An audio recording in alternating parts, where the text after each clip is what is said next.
Rebirth in novel for revenge. Episode 19। Kiran ji Gautam की माँ है। वह एक बहुत ही सजी हुई और समझदार औरत है। वह गलत को गलत और सही को सही कहने वालों में से है। अगर गलत उनका बेटा है तो वह अपने बेटे के खिलाफ जाने में एक मिनट नहीं लगाएंगे। गौतम गहरी सांस भरकर किरण जी के पैरों में बैठ जाता है और कहता है, मोम, मैं सनम से बहुत प्यार करता हूँ। उसके बिना जीने के बारे में मैं सोच भी नहीं सकता। आप नहीं जानती, जब मैंने उसे पहली बार मुंबई में देखा था, उसकी वह दमदार पर्सनैलिटी और उसका उन 10 लोगों को जवाब देना और उनसे अपने लिए फाइट करना मुझे बहुत पसंद आया था। वह लड़की मेरी बराबर की है, मेरी टक्कर की है और सूर्यवंशी खानदान की बहू बनने के लायक है। किरण जी गहरी सांस भरने लगती हैं क्योंकि आज पहली बार उनके बेटे ने उनसे कुछ मांगा था और वह अपने बेटे को वह नहीं दे पा रही थी, इसलिए मैं थोड़ा बुरा भी लग रहा था। गौतम किरण जी का हाथ पकड़ कर कहता है, मोम, मैं उसे अपना बनाने के लिए एक बार कोशिश करना चाहता हूँ। एक बार मैं उसे अपने प्यार का एहसास दिलाना चाहता हूँ। मोम, सिर्फ एक बार, आप इतना तो मेरे लिए कर ही सकती है ना। आधी रात का वक्त था। सनम इस वक्त एक मेजर सर्जरी के लिए हॉस्पिटल आई हुई थी। उसकी खुद की कंडीशन सही नहीं थी, लेकिन फिर भी वह ये सर्जरी करना चाहती थी। तभी वहां पर गौतम, किरण जी और गौतम के दादा दादी आ जाते हैं, क्योंकि जिसकी सर्जरी सनम इस वक्त कर रही थी वह कोई और नहीं बल्कि गौतम के नाना जी थे। गौतम के नाना जी गौतम से बहुत प्यार करते थे और अपने नाना जी की इस कंडीशन के बारे में जानकर गौतम और पूरी फैमिली यहाँ आने से खुद को रोक नहीं पाई थी। 7 घंटे बाद जब सर्जरी पूरी होती है तो सनम थके हुए कदमों से बाहर आती है। सनम के चेहरे पर थकावट देखकर गौतम के दिल में दर्द होने लगता है, क्योंकि गौतम सनम की आंखों से पहचान चुका था कि यह उसकी सनम है। इसीलिए वह सनम को पानी की बोतल देते हुए कहता है, डॉक्टर, आप अपना ख्याल रखिए और जाकर आराम कीजिए, तब तक मैं नाना जी का ख्याल रखता हूँ। सनम मुस्कुराकर गौतम के हाथ से पानी की बोतल ले लेती है और कहती है, आपसे फिर ना करें, मैं ठीक हूँ और वैसे भी मैं घर जा रही हूँ तो घर जाकर रेस्ट कर लूँगी, कोई प्रॉब्लम नहीं होगी मुझे। सनम बार बार अभिमन्यु को कॉल कर रही थी, लेकिन अभिमन्यु का कॉल लग ही नहीं रहा था, इसीलिए वह अभिमन्यु को कॉल करते हुए ही वहां से बाहर निकल जाती है। वहीं गौतम उसके पीछे पीछे आया था, लेकिन जब वह देखता है कि सनम अपने फ़ोन पर बिजी है तो वह उसे कुछ दूरी बनाकर खड़ा हो जाता है, क्योंकि वह उसे रात के इस पर बाहर सड़क पर अकेला नहीं छोड़ना चाहता था। सनम अभिमन्यु को फ़ोन करते करते थक चुकी थी। तभी वह अपना फ़ोन लेकर अपने लिए कैब बुक करने वाली होती है। तभी वहां पर गौतम आ जाता है और कहता है, अगर आपको कोई प्रॉब्लम ना हो डॉक्टर, तो मैं आपके घर ड्रॉप कर सकता हूँ। सनम वाकई में बहुत थक चुकी थी, इसलिए वह गौतम से कोई आर्ग्यूमेंट नहीं करती है, क्योंकि वह 1-2 बार पहले भी गौतम से मिल चुकी थी और उसे गौतम पर भरोसा था। वही सनम गौतम के साथ उसकी गाड़ी में बैठ राजावत मेंशन के लिए निकल जाती है। अभिमन्यु गुस्से में अपने फ़ोन को देख रहा था, क्योंकि अभिमन्यु ने अपने गुस्से में अपने फ़ोन को तोड़ दिया था, इसीलिए श्रम का फ़ोन अभिमन्यु के फ़ोन पर नहीं लग रहा था। वहीं सब लोग अपनी आंखों में डर और खौफ लिए अभिमन्यु को देख रहे थे, क्योंकि आज तक पूरे राजावत मेंशन में किसी ने अभिमन्यु को इतने गुस्से में नहीं देखा था। राखी अपनी आंखों में आंसू लिए अभिमन्यु को देख रही थी और वही दक्ष हाथ जोड़कर राखी और अभिमन्यु के सामने खड़ा था। दक्ष राखी से माफी मांगकर उसे वापस ले जाने आया था, क्योंकि वह जानता था कि अगर वह राखी को अपने साथ ले जाएगा तो सनम या अभिमन्यु में से कोई भी उसके खिलाफ कुछ नहीं करेगा और वह राखी को एक बार फिर मैनिपुलेट करके अपने साथ रख सकता था। अभिमन्यु के गुस्से को देखकर दक्ष 10 कदम दूर रह जाता है। अभिमन्यु गुस्से में राखी की तरफ देखकर कहता है, मैं आज तुमसे आखिरी बार कह रहा हूँ, आज आपको अपने परिवार में से या इस घटिया आदमी में से किसी एक को चुनना होगा और उसके बाद आपके पास ना इसके पास वापस जाने का कोई रास्ता होगा और ना ही हमारे पास आने का कोई रास्ता होगा। राखी कभी अभिमन्यु को तो कभी दक्ष को देख रही थी, फिर वह दक्ष की तरफ देखकर कहती है, मेरा और आपका रिश्ता तो उसी दिन खत्म हो गया था दक्ष, जिस दिन आपने मुझे धोखा दिया था और निशा को अपनी जिंदगी में लेकर आए थे। आपने मुझे कभी एक पत्नी होने का हक, पत्नी का सम्मान नहीं दिया। आपके माता पिता ने हमेशा मुझे नौकरानी समझा। दक्ष, आप तो मुझे खुद पर बोझ समझते थे और एक बोझ को क्यों वापस ले जाना चाहते हैं, इसीलिए मैंने फैसला कर लिया है, मुझे आपके साथ कोई रिश्ता नहीं रखना। मैं जल्द से जल्द आपको डिवोर्स के पेपर से पहुंचा दूंगी। अब आप यहां से जा सकते हैं, क्योंकि मैं नहीं चाहती आपको यहां देखकर मेरे भाई या भाभी को गुस्सा आए और वह आपके साथ कोई गलत हरकत करें। दक्ष राखी का हाथ पकड़कर कहता है, एक आखिरी मौका दे दो राखी, मैं फिर कभी ऐसी कोई गलती नहीं करूंगा। तुमसे दूर रहकर मुझे एहसास हुआ है कि मैं तुमसे कितना प्यार करता हूं, अब मैं तुम्हारे बिना नहीं रह सकता। राखी अपना हाथ पक्ष के हाथ में से छुड़ा लेती है और कहती है, आप मेरे बिना तो रह सकते हो, लेकिन अपने आशु आराम के बिना नहीं रह सकती, जिसको मेरे भाइयों मेरी भाभी ने आपसे छीन लिया है, इसीलिए आप यहाँ आए हो। क्या आप मुझे अपने साथ रख सको तो ये दोनों आपके खिलाफ कुछ नहीं कर पाएंगे। दक्ष को अंदर ही अंदर बहुत गुस्सा आ रहा था, लेकिन वह राखी को अपने हाथ से जाने नहीं देना चाहता था। इसीलिए वह हर मुमकिन कोशिश कर रहा था कि राखी उसके साथ जाने के लिए तैयार हो जाए। लेकिन आज राखी ने भी तय कर दिया था कि वह किसी भी कीमत पर दक्ष के साथ नहीं जाएगी।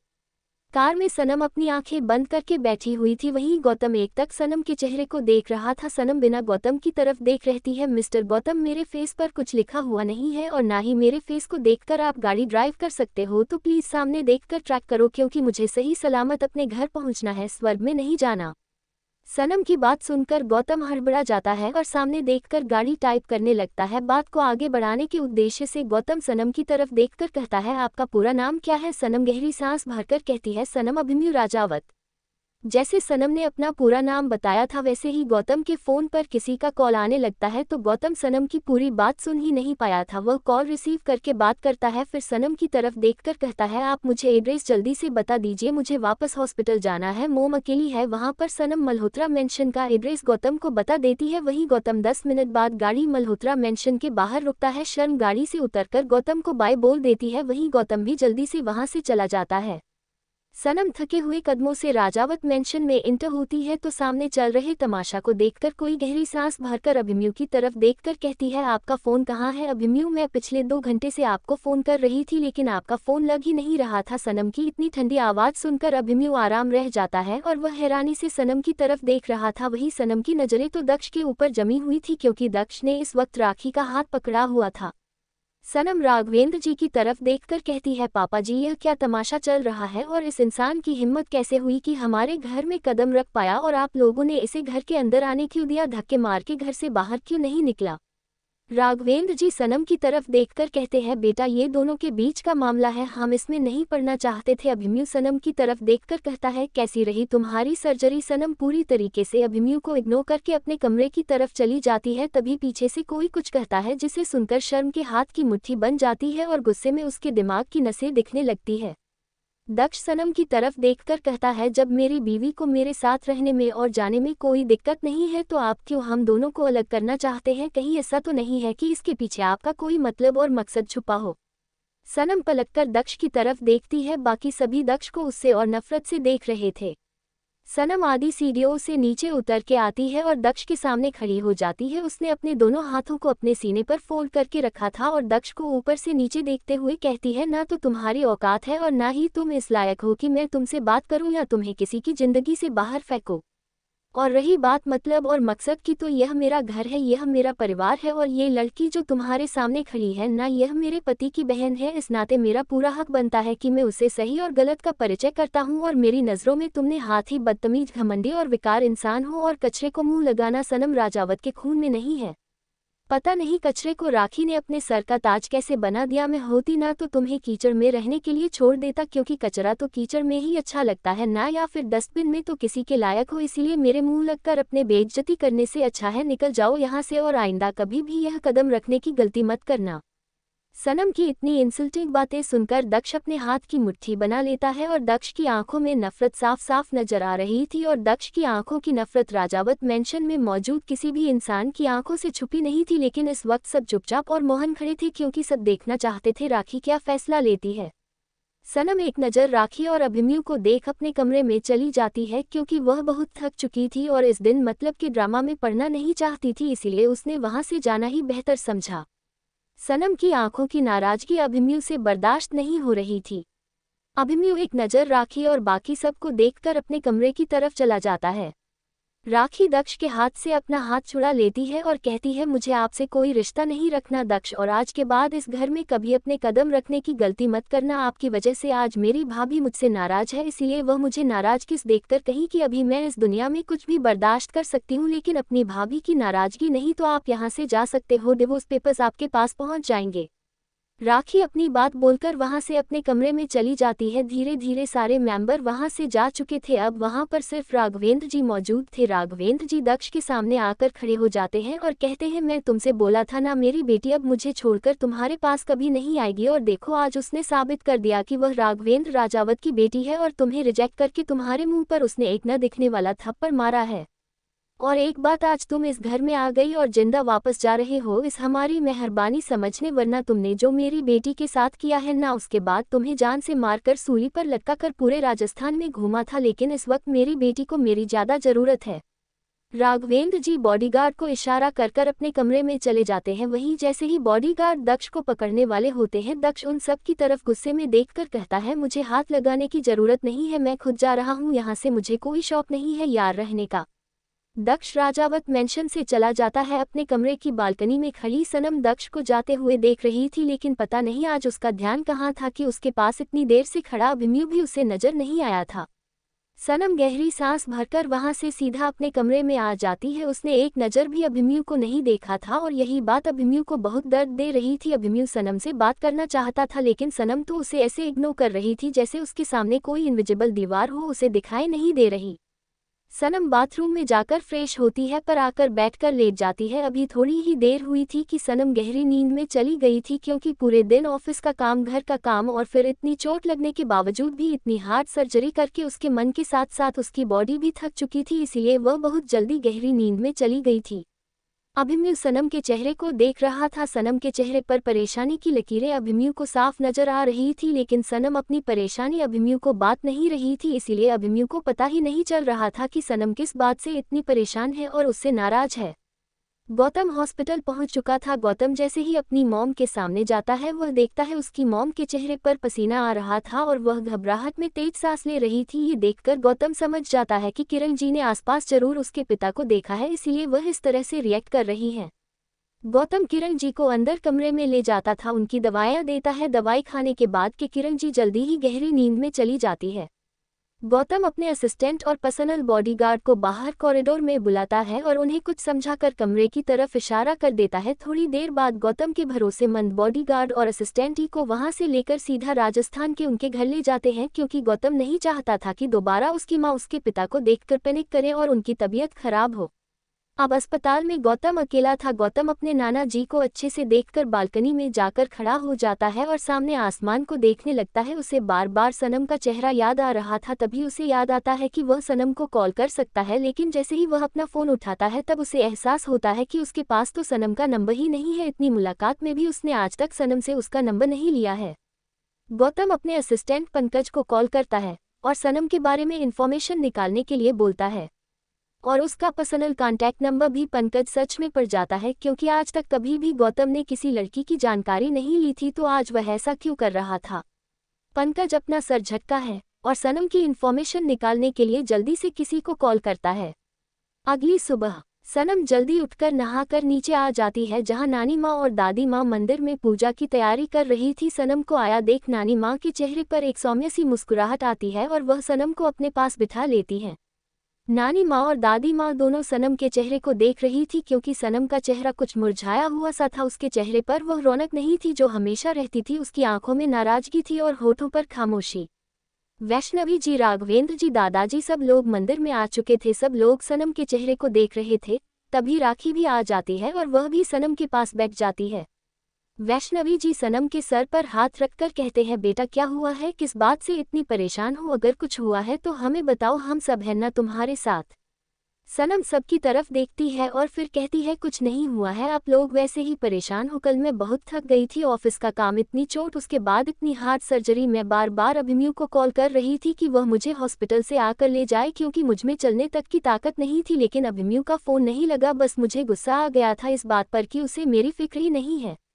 माँ, मैं ज़्यादा तो एक्सेप्ट नहीं करती ना अभिमन्यु से, बस मैं इतना ही तो चाहती हूँ कि वह मेरा ख्याल रखे, मुझे प्योरिटी दे। मैं यह नहीं चाहती कि हर वक्त मेरे आगे पीछे घूमते रहे। पर अभिमन्यु को अब कोई फ़र्क नहीं पड़ता है कि मैं कहाँ हूँ, कितनी रात हो गई है, कब तक आऊँगी। कुछ वक्त से मुझे ऐसा लगता है कि वह मेरे साथ होकर भी मेरे साथ नहीं है, वह कहीं खोए रहते हैं।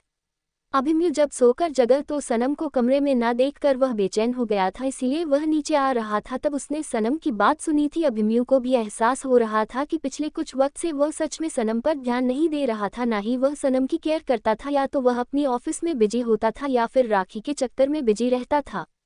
नानी माँ मुस्कुरा कर कहती है, चलो आरती करते हैं, वक्त हो गया है पूजा का, और देखना ठाकुर जी की पूजा करने के बाद तुम्हारे मन को शांति मिल जाएगी। सनम बिहार बोलकर नानी माँ के साथ पूजा करने लगती है। घर के सारे मेंबर वहीं खड़े थे। अभिमन्यु नहाया नहीं था इसलिए वह अपने कमरे में चला जाता है क्योंकि वह सनम से बात करना चाहता था। आज वो सनम के साथ पूरे वक्त रहना चाहता था। सनम पूजा करके डाइनिंग टेबल के पास आकर बैठी ही थी कि सनम के फ़ोन पर हॉस्पिटल से कॉल आने लगता है और वह बताते हैं कि मिस्टर सूर्यवंशी की तबीयत अचानक से खराब हो गई है। सनम सबको बताकर अस्पताल के लिए निकल जाती है क्योंकि मिस्टर सूर्यवंशी की सर्जरी उसने कल रात को ही की थी और उन्हें इतनी जल्दी होश आना पॉसिबल नहीं था। तो क्या कुछ ऐसा था जो उसके आने के बाद हुआ था? अभिमन्यु नीचे आता है तो देखता है सब लोग डाइनिंग टेबल पर बैठे थे पर सनम वहाँ नहीं थी। अभिमन्यु वैष्णवी जी की तरफ देखकर कहता है, माँ सनम कहाँ है? वैष्णवी जी बेटे की प्लेट में ब्रेकफास्ट सर्व करते हुए कहती है, बेटा कल रात सनम ने जिंदगी सर्जरी की थी। अचानक से उनकी तबीयत खराब हो गई तो सनम को हॉस्पिटल जाना पड़ा और वहीं से वह अपनी ऑफिस चली जाएगी क्योंकि आज उनकी एक इम्पॉर्टेंट मीटिंग है। सनम हॉस्पिटल पहुंच चुकी थी जहां मिस्टर सूर्यवंशी के कमरे में गौतम और पंकज दोनों ही डॉक्टर सिन्हा के साथ मौजूद थे। डॉक्टर सिन्हा मिस्टर सूर्यवंशी की रिपोर्ट्स को पढ़ रहे थे लेकिन तभी वहां सनम आ जाती है। सनम को देखकर डॉक्टर सिन्हा सनम को ग्रेट करते हैं लेकिन वह उन्हें ग्रीट करते वक्त उन्हें डॉक्टर ईरा बोल रहे थे। ये सुनकर पंकज और गौतम दोनों ही हैरान रह जाते हैं। उन्हें नहीं पता था कि सनम का एक नाम ईरा भी है। पूरा सूर्यवंशी परिवार वह मौजूद था। सबकी नज़रें सनम के ऊपर थी। आज सनम ने अपने चेहरे पर मास्क नहीं लगाया हुआ था इसीलिए सब लोग सनम का खूबसूरत चेहरा देख रहे थे। किरण जी की आंखें तो तारों की तरह चमक रही थी क्योंकि उन्होंने अपने बेटे की नज़रें सनम के ऊपर महसूस कर ली थी और किरण जी समझ चुकी थी कि यह वही लड़की है जिसके बारे में गौतम ने उन्हें बताया था। सनम सबको बाहर जाने के लिए बोलता है। पूरी सूर्यवंशी फैमिली और डॉक्टर के जाने के बाद सनम स्टॉल खींचकर मिस्टर सूर्यवंशी के पास बैठ जाती है और कहती है, क्यों नाटक कर रहे हो आप, जबकि मैं जानती हूँ कि आपको कोई प्रॉब्लम नहीं हुई है, फिर आपने इतना हंगामा क्यों कर रखा है अस्पताल में, और आप जानते हो ना आपकी फैमिली कितनी परेशान है।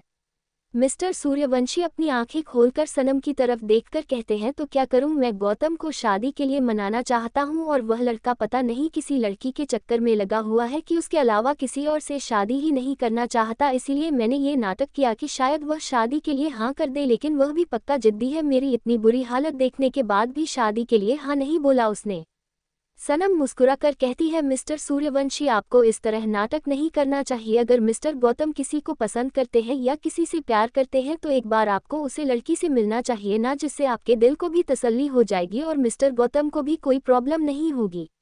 मिस्टर सूर्यवंशी सनम की तरफ देखकर कहते हैं, बेटा तुम्हारी शादी हो गई या तुम्हारा कोई बॉयफ्रेंड है या तुम किसी रिलेशन में हो या तुम्हारा कोई मंगेतर है। मिस्टर सूर्यवंशी की बात सुनकर सनम हैरानी से उनके चेहरे को देखने लगती है। तभी सनम की हैरानी को समझते हुए मिस्टर सूर्यवंशी कहते हैं, डॉक्टर तुम मुझे बहुत पसंद हो अपने गौतम के लिए, इसीलिए मैं अपने गौतम की शादी तुमसे करवाना चाहता हूँ। अगर तुम्हारा कोई रिलेशन नहीं है तो तुम मुझे बता दो, मैं कल ही तुम्हारे घर रिश्ता लेकर आता हूँ। मिस्टर सूर्यवंशी का इतना उतावलापन देखकर सनम को हंसी आ रही थी। फिर वह गहरी सांस भर के कहती है, मिस्टर सूर्यवंशी जैसे ही वह सुनते हैं तो वह कहते हैं, बेटा तुम मुझे दादू बोल सकती हो, गौतम भी मुझे दादू बोलता है। सनम मिस्टर सूर्यवंशी की तरफ देखकर कहती है, दादाजी मेरी शादी हो चुकी है, आप लेट हो गए। अगर आप 8 महीने पहले अगर मुझे पसंद करते तो शायद मैं आपके पोते से शादी कर लेती, पर अब तो मेरी शादी हो चुकी है और मेरी जिंदगी में शादी सिर्फ एक बार होती है, बार बार नहीं, क्योंकि शादी का रिश्ता बहुत पवित्र होता है और उसे रिश्ते को हमें हर हाल में निभाना चाहिए। सनम की बात सुनकर दादू के चेहरे पर मुस्कुराहट आ जाती है और वह सनम के सर पर हाथ फेर के कहते हैं, ये तो मेरा बैड लक था बेटा कि आप किसी और के घर की बहू बन गई, लेकिन कोई बात नहीं, हम दादू और पोती तो बनी सकते हैं ना। थोड़ी देर मिस्टर सूर्यवंशी से बात करने के बाद सनम बाहर आकर उन्हें बताती है कि उनकी तबीयत ठीक है, बस थोड़ा सा माइनर था, सब ठीक हो गया है। गौतम सनम की तरफ देखकर कहता है, डॉक्टर क्या मुझे आपका पर्सनल नंबर मिल सकता है, अगर दादू को कोई प्रॉब्लम होती है तो मैं आपको कॉल कर सकता हूँ ना। सनम गौतम को अपना नंबर दे देती है। उसके बाद वह दवाइयाँ की लिस्ट पंकज को पकड़कर कहती है, मैंने दवाइयाँ चेंज कर दिया तो आप ये दवाई मंगवा लेना और 1 हफ्ते बाद आप उन्हें डिस्चार्ज कर सकते हैं। देखिए मैं रोज रोज यहाँ नहीं आ सकती, इसीलिए मैंने सारे डिटेल्स डॉक्टर सिन्हा को देती है, तो आप उन्हें दिखा लीजिएगा, अगर कोई प्रॉब्लम होती है तो फिर मैं आ जाऊंगी।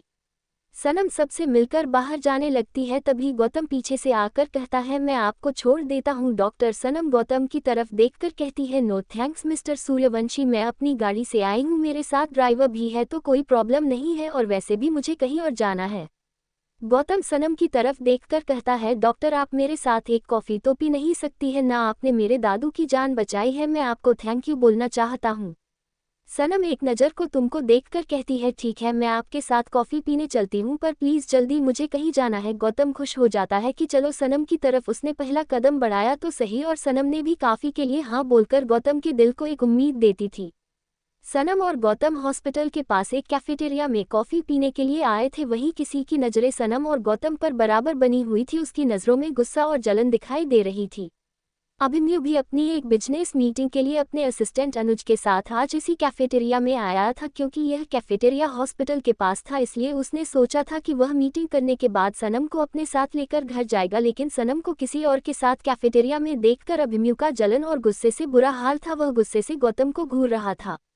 गौतम और सनम दोनों को ही अपने ऊपर किसी की नज़रें महसूस हो रही थी, लेकिन जब वह इधर उधर देख रहे थे तो उन्हें कोई नज़र नहीं आ रहा था। फिर दोनों कॉफ़ी पीकर कैफेटेरिया से बाहर आते हैं। सनम अपनी गाड़ी में बैठकर ऑफिस के लिए निकल जाती है। वहीं अभिमन्यु सामने रोड क्रॉस करके हॉस्पिटल के अंदर चला जाता है। अभिमन्यु से मीटिंग होती ही नहीं है, इसलिए सनम के जाते ही वह भी सनम के पीछे अपनी गाड़ी लेकर निकल जाता है। सनम अभी अपने ऑफिस में आकर बैठी ही थी कि एक जोर की आवाज़ के साथ केबिन का गेट खुलता है और अभिमन्यु अंदर आता है। अभिमन्यु को अपने ऑफिस में देखा सनम हैरान रह जाती है, क्योंकि इस वक्त मोस्टली अभिमन्यु अपने ऑफिस में होता था और आज उसका यहाँ होना उसे थोड़ा अजीब लग रहा था।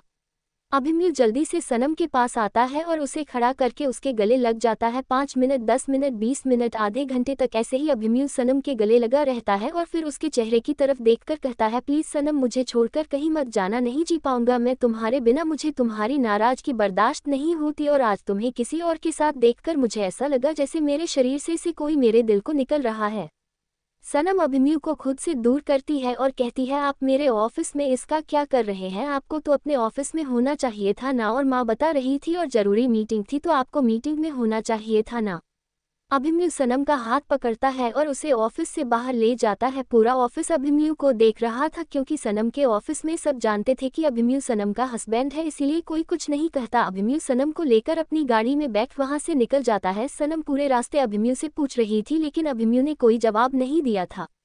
अभिमन्यु सनम को लेकर एक खाली मैदान में आता है, जहां पहले से एक प्राइवेट जेट खड़ा था। सनम हैरानी से अभिमन्यु को देखकर 2 कदम पीछे हट जाती है और कहती है, अभी मैं कहीं नहीं जा सकती, मेरे पेशेंट से मेरे ऑफिस में मेरा काम अधूरा पड़ा है। अभिमन्यु जल्दी से सनम को अपनी बाहों में उठाकर जीत के अंदर चला जाता है। सनम मना करती रहती है, लेकिन अभिमन्यु सनम की एक नहीं सुनता। थोड़ी देर में अभिमन्यु का प्राइवेट जेट आसमान में कहीं गायब हो जाता है। वहीं अभिमन्यु ने फ़ोन करके पहले ही राजावत मेंशन में सबको बता दिया था कि वह सनम को लेकर कुछ दिनों के लिए बाहर जा रहा है, और किसी को भी इस चीज़ से परेशानी नहीं थी, क्योंकि इन दोनों की जिंदगी में आए दिन कुछ न कुछ लफड़े हो ही रहे थे। और वैसे भी अभी सनम और अभिमन्यु के बीच झगड़ा चल रहा था, इसलिए सब और चाहते थे कि वह दोनों एक दूसरे के साथ वक्त बिताए।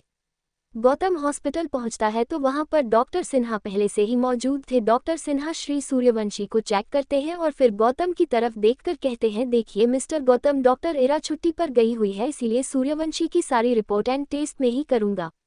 गौतम हैरानी से डॉक्टर सिन्हा की तरफ देखकर कहता है, लेकिन 1 घंटे पहले तो वह मेरे साथ थी और फिर छुट्टी पर कैसे जा सकती है? तो डॉक्टर सिन्हा कहते हैं कि डॉक्टर इरा साल में एक ही कैसे हैंडल करती है, और उन्होंने मिस्टर सूर्यवंशी का कैसे ले लिया है, इसलिए अब कोई दूसरा कैसे नहीं लगी, और उनके बारे में हमें ज़्यादा कोई जानकारी नहीं है, इसलिए कुछ नहीं कह सकते हैं। डॉक्टर सिन्हा अपनी बात बोलकर वहाँ से अपने केबिन की तरफ चले जाते हैं।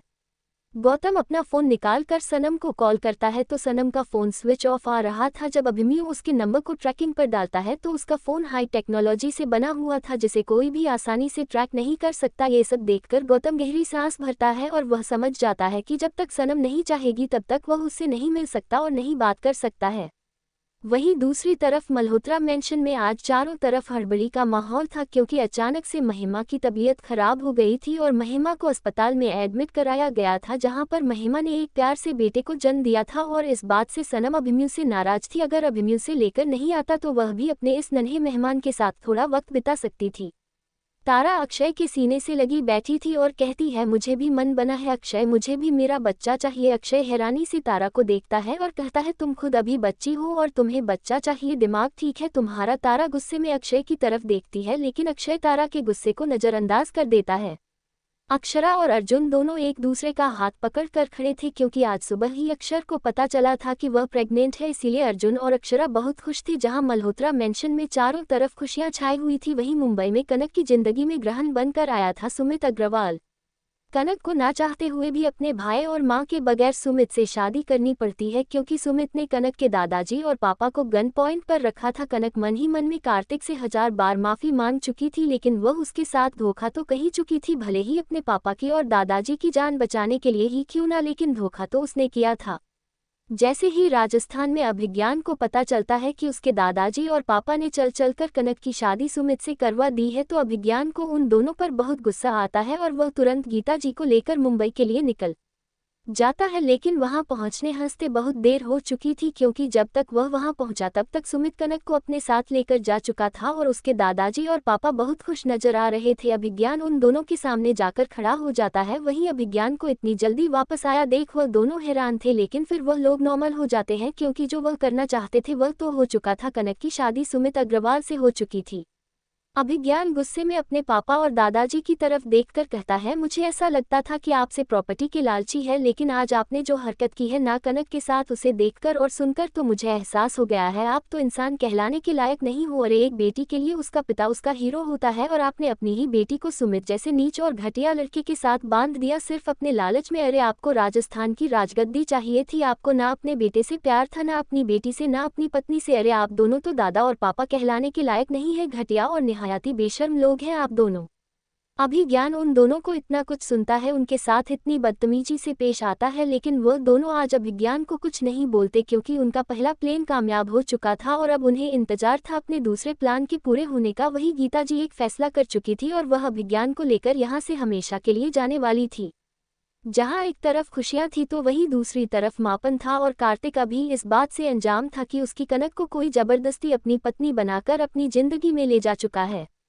सनम इस वक्त बाली की खूबसूरत समुद्र के सामने खड़ी थी, तभी श्रम का फोन रिंग करता है। सनम कॉल उठाती है तो दूसरी तरफ से कुछ कहा जाता है, जिसे सुनने के बाद सनम को हद से ज्यादा गुस्सा आता है और वह अपने फोन को अपने हाथों में भेज लेती है। तभी वहां पर अभिमन्यु आता है। सनम अभिमन्यु की तरफ देखकर कहती है, आपके घटिया चाचा जी और आपके छोटे दादाजी अपने प्लान में कामयाब हो चुके हैं, उन्होंने सुमित अग्रवाल के साथ कनक की शादी जबरदस्ती करवा दी है। जैसे ही अभिमन्यु ये सुनता है वह हैरान रह जाता है कि कोई पिता इतना गिरा हुआ कैसे हो सकता है जो अपनी बेटी के साथ ऐसा करे। अभिमन्यु हैरानी से सनम की तरफ देखकर कहता है, वह इतना कैसे गिर सकते हैं। सनम गहरी सांस भर के कहती है, क्योंकि सुमित अग्रवाल ने उन दोनों से वादा किया है कि वह हमारे खिलाफ उन लोगों का साथ देंगे और राजस्थान की राजगद्दी उन लोगों को दिल पाएंगे, इसीलिए उन्होंने अपनी बेटी का सौदा कर दिया। उसे इंसान के साथ उन्होंने शादी नहीं की उसकी, बल्कि उसे बेच दिया है। अभिमन्यु गुस्से से भर जाता है, वह तुरंत ही अपना फोन निकाल राघवेंद्र जी को कॉल लगा देता है। राघवेंद्र जी अभिमन्यु का फोन देखकर रिसीव करते हैं और अभिमन्यु की बात सुनकर राघवेंद्र जी को हद से ज्यादा गुस्सा आता है और वह गुस्से में खड़े होकर तुरंत अपने कमरे की तरफ चले जाते हैं। कमरे में से वह अपना कुछ सामान लेकर उतने ही गुस्से में घर से बाहर निकल जाते हैं। वैष्णवी जी ने उनसे पूछने की कोशिश की थी, लेकिन आज राघवेंद्र जी इतने गुस्से में थे कि उन्होंने वैष्णवी जी की किसी बात का जवाब नहीं दिया था।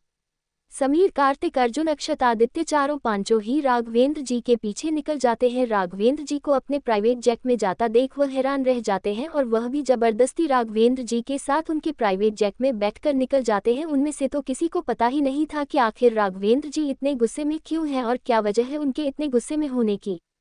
3 घंटे बाद राघवेंद्र जी का जेट मुंबई की धरती पर लैंड करता है और वह अपने उतने ही गुस्से में बाहर निकलते हैं और सीधा सुमित अग्रवाल के घर के अंदर चले जाते हैं। किसी को समझ नहीं आ रहा था, लेकिन वह फिर भी राघवेंद्र जी के पीछे चले जाते हैं। राघवेंद्र जी अपने कुर्ता की जिम से गन निकलते हैं और घर में घुसते ही हाल में चारों तरफ फायरिंग स्टार्ट कर देते हैं। इस वक्त वहां पर अभिज्ञान के दादाजी पापा दोनों मौजूद थे, वहीं अभिज्ञान और गीता जी भी मौजूद थी। गीता जी के गले लगाकर कनक जोर जोर से रो रही थी। राघवेंद्र जी को इतने गुस्से में देखकर अभिज्ञान के पापा और दादाजी की हालत खराब हो जाती है।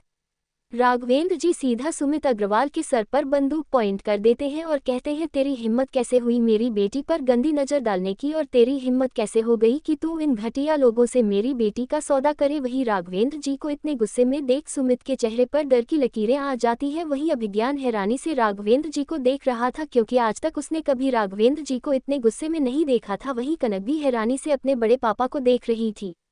राघवेंद्र जी सुमित की गर्दन पकड़कर कहते हैं, भाई। कार्तिक तो सदमे में सामने खड़ी कनक को देख रहा था, वही बाकी सब समझ चुके थे कि यहाँ क्या हुआ था। सुमित अपने होश में वापस आता है और राघवेंद्र जी का हाथ अपनी गर्दन पर से हटाते हुए कहता है, आप मेरे बड़े ससुर जी हो, आपको शोभा नहीं देता अपने दामाद के साथ इस तरह का व्यवहार करना।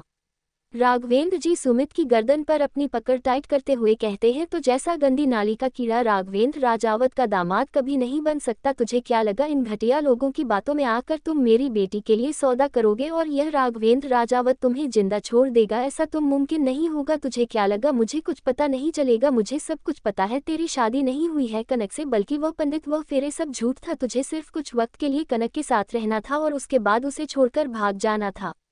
राघवेंद्र जी की बात सुनकर सुमित का चेहरा डर, घबराहट और हैरानी से पीला पड़ जाता है। सुमित को यकीन नहीं हो रहा था कि राघवेंद्र राजावत इतना खतरनाक इंसान होगा। उसने तो यही पता चला था कि राघवेंद्र राजावत एक सीधा साधा और उलझा हुआ इंसान है। अगर उसे पता होता तो वह कभी भी कनक पर गंदी नजर नहीं डालता। राघवेंद्र जी तुरंत उसे पंडित को बुलाते हैं जो कल शादी करने आया था। वही सब कुछ जानकार गीता जी और अभिज्ञ को अपने पापा और दादरी से हद से ज्यादा नफरत हो रही थी। वही कार्तिक हैरानी से कनक को देख रहा था, लेकिन कनक चुपचाप अपना सर झुकाकर खड़ी थी। सारी बात कर वहां से चला जाता है तो राघवेंद्र जी सुमित की तरफ देखकर कहते हैं, जब सच बाहर आ चुका है तो अब तुम यहाँ से जाओगे या तो मैं इस दुनिया से ही आज़ाद करूँ मैं। लेकिन सुमित भी एक जिद्दी इंसान था। वह कहता है, आप कुछ भी कर लो लेकिन मैं इस लड़की को एक रात के लिए अपना बना कर रहूंगा। सुमित की बात सुनकर कार्तिक के कदम आगे बढ़े ही थे कि उसे हाल में एक गन शॉट की आवाज आती है। सब लोग हैरानी से राघवेंद्र जी को देख रहे थे जिन्होंने सुमित के माथे के बीचों बीच गोली मारी थी और सुमित पल भर में जमीन पर बेजान सा गिर गया था। अभिज्ञान के दादाजी और पापा हैरानी से राघवेंद्र जी को देख रहे थे। आज उन्हें राघवेंद्र जी 25 साल पुराने राजेंद्र जी लग रहे थे, जो किसी को मारने से पहले एक पल नहीं सोचते थे। अभिमन्यु के जन्म के बाद को थोड़े शांत हो गए थे और फिर जब अभिमन्यु ने सब कुछ संभाल लिया तो वह पूरी तरीके से शांति से वैष्णवी के साथ अपनी जिंदगी बिता रहे थे। लेकिन आज कनक की वजह से उन्हें 25 साल वाले राघवेंद्र जी देखने को मिले थे, जिसे देखकर सबकी हालत खराब हो गई थी। राघवेंद्र जी उन दोनों की तरफ देखकर कहते हैं, अगर अपनी सलामती चाहते हो आप दोनों तो ऐसे गायब होना कि दोबारा कभी मेरी नज़रों के सामने मत आना, वरना मैं वही राघवेंद्र राजावत हूँ जिसने पहले आप लोगों को राजस्थान से बाहर फेंका था और इस बार मैं राजस्थान से नहीं फेंकूंगा, आपको इस दुनिया से बाहर फेंक दूंगा, क्योंकि बात आज मेरे परिवार की बेटी की थी। अरे तुम तो पिता और दादा कहलाने के लायक ही नहीं हो। राघवेंद्र जी आगे बढ़कर कनक हाथ पकड़ते हैं और कहते हैं, मेरे साथ चलो, आज के बाद तुम इन घटिया लोगों के साथ नहीं रहोगी। आज से तुम मेरी बेटी हो, राघवेंद्र राजावत की बेटी, और किसी की औकात नहीं है जो मेरी बेटी की तरह नजर उठाकर देख सके। गीता जी और अभिज्ञ की आंखों में नमी थी, क्योंकि जो काम को अपनी बहन और बेटी के लिए नहीं कर पाए थे आज वह राघवेंद्र जी ने कर दिया था। इसीलिए अभिज्ञान ने फैसला कर लिया था, क्या वह अपने पिता और दादा को सजा जरूर देगा, करना हमको आगे चलकर फिर कनक की जिंदगी बर्बाद करने के बारे में सोचेंगे। राघवेंद्र जी कनक को अपने साथ लेकर वापस अपने प्राइवेट जेट में बैठ जाते हैं। आप सब लोग भी बैठे थे, उन्हें तो वहां कुछ भी करने का मौका ही नहीं मिला था। अकेले राघवेंद्र जी वहां सबके ऊपर भारी पड़ गए थे। वहीं कार्तिक की आंखों में नमी थी और वह कनक के चेहरे को देख रहा था। कनक के चेहरे पर मारने पीटने के निशान थे। कल रात सुमित ने कनक के साथ जबरदस्ती करने की कोशिश की थी, लेकिन कनक ने सुमित को खुद को हाथ ही नहीं लगाने दिया। इन्हीं सब में सुमित ने कनक को बहुत बुरी तरीके से मारा था और उसका हर एक निशान कनक के चेहरे पर उसके दर्द को बयां कर रहा था। सनम और अभिमन्यु को पता चल चुका था कि राघवेंद्र जी ने मुंबई जाकर क्या किया था, जहां सनम और अभिमन्यु के चेहरे पर संतुष्टि थी, लेकिन दूसरी तरफ अभिमन्यु के चेहरे पर अपने पिता के बारे में जानकर हैरानी भी थी। उसे यकीन नहीं हो रहा था कि उसके सीधे सादे पापा इतने खतरनाक भी हो सकते हैं। वहीं सनम तो पहले से ही सब कुछ जानती थी, इसीलिए उसे राघवेंद्र जी का ये रूप देखकर कोई हानि नहीं हुई थी, बल्कि उसे अच्छा लगा था कि पिता अपनी पेट छोटे भाई की बेटी ही रक्षा के लिए खड़ा हो गया था। जाकर जब आप अपनी बेटी का दुश्मन बना हुआ था तब उसके बड़े पापा ने उसकी इज्जत और उसकी जान की रक्षा की थी। दूसरी तरफ हॉस्पिटल में गौतम बार बार सनम का नंबर ट्राई कर रहा था, लेकिन सनम का फोन स्विच ऑफ जा रहा था, क्योंकि गुस्से में सनम ने अपना फोन तोड़ दिया था, इसीलिए गौतम का नंबर नहीं लग रहा था। गौतम बहुत परेशान था क्योंकि उसे सनम से बात करनी थी। वह बेचैन था, उसे सनम की आवाज सुनाई थी, उसे जानना था कि सनम जहां भी है ठीक है कि नहीं, लेकिन गौतम को कुछ भी समझ नहीं आ रहा था कि वह क्या करे और क्या ना करे। गौतम को इतना परेशान देखकर किरण जी उसके पास आती है और कहती है, क्या हुआ बेटा, क्यों इतने परेशान हो? आ जाएगी, डॉक्टर गई होंगी किसी सेमिनार में या किसी का ट्रीटमेंट करने के लिए, तू क्यों इतना परेशान हो रहा है? और कोई बिजी डॉक्टर है उसके पास हर वक्त फ़ोन हाथ में लेकर बैठे रहने का वक्त तो नहीं होगा ना, और हो सकता है उसका फ़ोन खराब हो गया हो या चोरी हो गया और कुछ भी हो सकता है, तो तू क्यों इतना परेशान हो रहा है? किरण जी की बात सुनकर गौतम को तसल्ली नहीं मिल रही थी, क्योंकि वह इतनी बड़ी डॉक्टर थी, ऐसे उसका फ़ोन कैसे चोरी हो सकता था? जबकि उसने फ़ोन ट्रैक करने की कोशिश की थी तो वह उसे नंबर को ट्रैक ही नहीं कर पाया था। इतनी एडवांस टेक्नोलॉजी का फ़ोन था सनम का। बाली में अभिमन्यु सनम को पीछे से अपनी बाहों में भर लेता है और उसकी गर्दन में अपने होंठ चलते हुए कहता है, बीवी बहुत वक्त हो गया तुम्हारे साथ अकेले, टाइम नहीं बताया था, अब यह 1 हफ्ता मेरा तुम्हारा है, इसे 1 हफ्ते में जो फ़ोन कॉल और नहीं किसी से बात करना, हम दोनों सिर्फ एक दूसरे के साथ रहेंगे, एक दूसरे के पास रहेंगे और कुछ भी नहीं। मोहब्बत की सैलाब से भर गया था। क्या करने वाला है अभिज्ञान अपने पापा और दादाजी के साथ, जानेंगे अगले एपिसोड में। अगले एपिसोड के लिए टारगेट रखते हैं 50 कमेंट्स का। Thank you for listening. Like और कमेंट करना ना भूलें और मोर स्टोरीज के लिए सब्सक्राइब करें। मिलते हैं नेक्स्ट वीडियो में।